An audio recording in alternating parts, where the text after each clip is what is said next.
All right, everybody. Today's installment of Dave's Garage. I don't have AIS block-off lights. I'm not spending money on that. I'm just going to plug the AIS system to get rid of some of that popping and crackling that sounds like a shotgun blast. Since I've got the tune, when you get rid of the, when you have no cats, all the bikes pop and crackle a bit on decel. You don't typically hear it because you got mufflers and cats in place.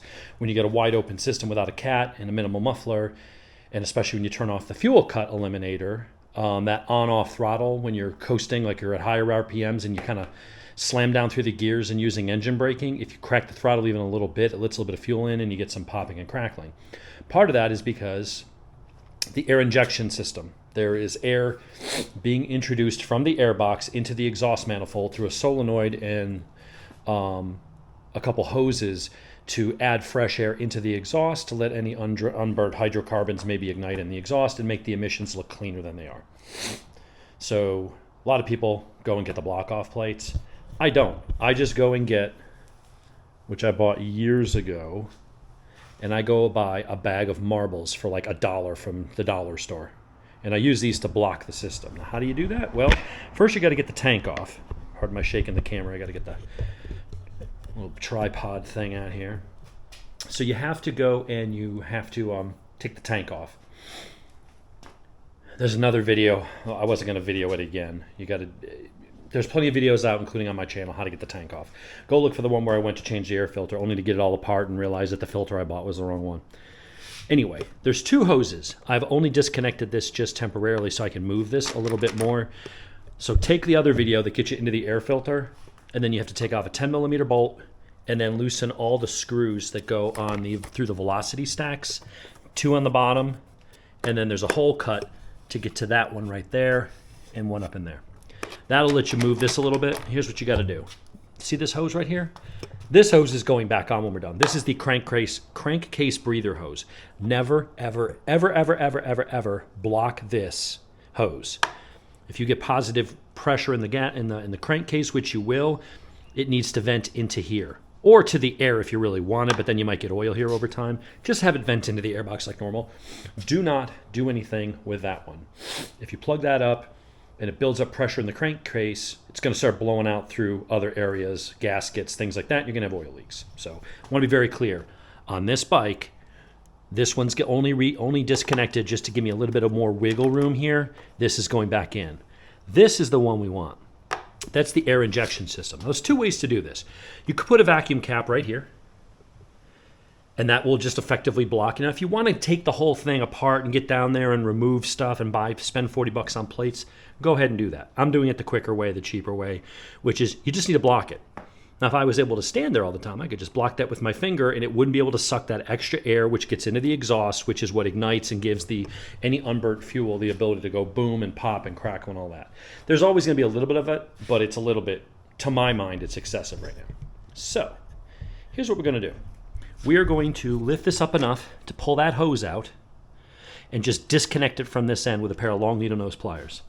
I am then going to grease up this marble and jam it into that hose and reconnect the hose. Should be fairly simple. Let's see if it goes. Move that out of the way. And then we'll just put everything back together. The other thing you could do is vacuum cap, or you could just take a bolt and thread it down in there. My school of thought is the chances of it happening are almost nil, but what if the cap popped off and went down into an intake? It's on, if it was in front of the filter, I wouldn't worry about it. It'd get captured by the filter. There'd be no way for anything you put there to pop off or out and make its way into one of these intake plenums. So I'm putting this in here because this marble will squeeze down into that hose. It will not fit back up through. It's going to be in there tight, and it's not enough vacuum. It can't draw it down in, and it'd stop when I hit the valve anyway. There's a solenoid in there that opens and closes. So there's no way for it to get into the exhaust manifold. And because this is considerably bigger than that plastic opening, there's no way for this to come up past that fitting. It's also easily undoable, and it's undetectable. So if you live in an area where this kind of stuff is like regulated, or they check for that, you're in there for some kind of warranty work or something, and they're like, hey, you got stuff missing. I don't know if that's the case. May not be, but at some point it might be. So What we're going to do is pull this up, pull that clamp down past the nubbin, and then I'm going to take our needle nose pliers and put that in my pocket. And we're going to try to wiggle that off. You might need a screwdriver. You might be able to just... Problem is having the camera where I need to, where you can see, but then that's also where I sort of need to stand. So let's see if we can get this out of there. Okay, it's wiggling, it's twisting. All right, good. I was worried it was going to be a real pain in the dick to get off. All right, so that comes off. We now have that hose exposed. Gonna take my marble, grease it up with a little anal lube that I borrowed from Cameron. He's always got extra, he carries it with him at all times, so never wants to be without it. You never know when you might meet that special guy. Right, Cam? So we're gonna grease up that thing so it slides down in. That'll also keep it from getting locked in or anything like that, so if you wanted to ever get it out, it won't be that hard. Giggity. So let's go ahead and push that down in there. Now I'm going to go get some paper towels, clean up my thumb so I don't get my finger. So I get grease everywhere.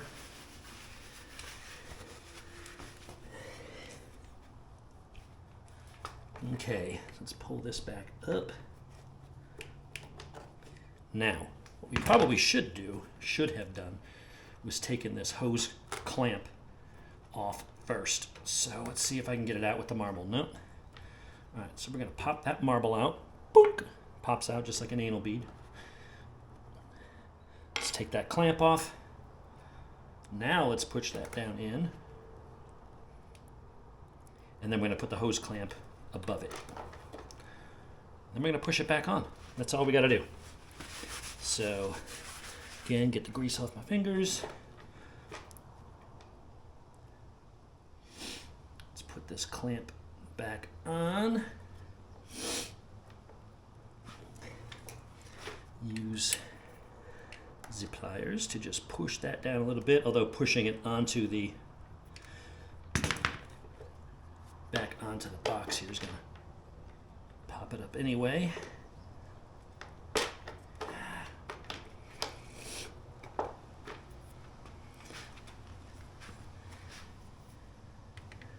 It's not hard, it's just you don't have a lot of room to work with here, so it gets a little freaking tedious. So, need to get this on a little further down. Come on.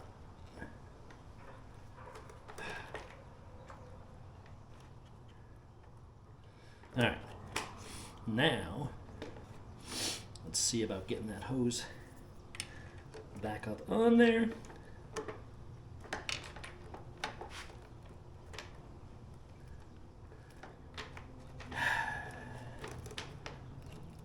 Because there's grease on it, of course, this thing just wants to slide the fuck around, making this a little more tedious than it needs to be. God damn it.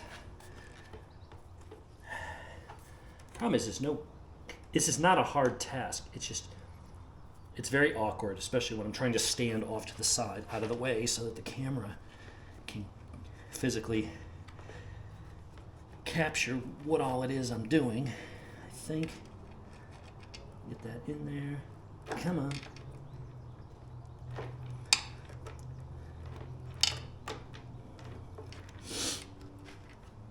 All right. I'm going to slide that all the way up.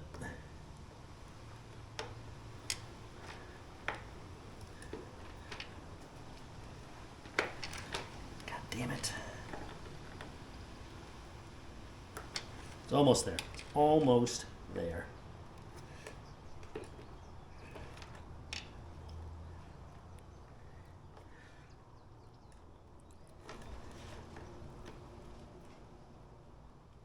All right, we're back on all the way. Cool. So, a little bit of a pain. Not massive. And so now, what we need to do is get these all back lined up and start screwing these in. Those are the screws for the velocity stacks, but those are kind of all part of an assembly. Okay, so that's back in there. There's a little bulge down there from the marble. That now effectively 100% blocks the flow of air from here into there. So start loosely threading these all in. Make sure that everything is lined up. You don't want to torque any of them down yet until they're all threaded in. You want to make sure it settles into place and there's no chance of cross-threading anything.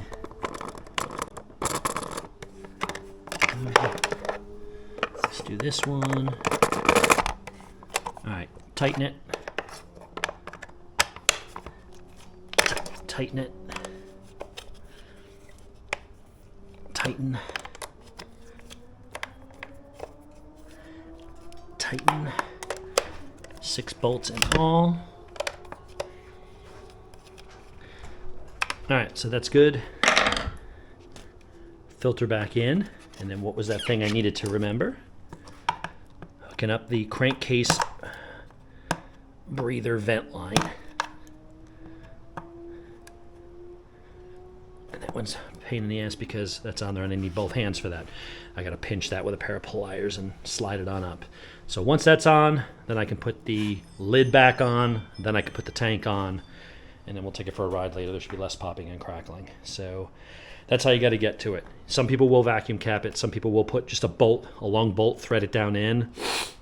You could super glue it. It probably 99.9999% chance would never come undone. I'd rather do the marble trick. It's a little bit more of a pain than just sticking a vacuum cap on or screwing something in, but I feel like there's no chance of that ever coming undone or that marble making its way into the intake track. To me, it's worth the little extra 5 minutes of cursing to know that there's zero chance of anything coming out and landing in there and getting sucked into the motor and making bad things happen. So I'm going to go ahead now and free up my other hand so I can button this all together, get that hose back on, and then basically put the bike back together, get the tank on, and we'll go for a ride after work.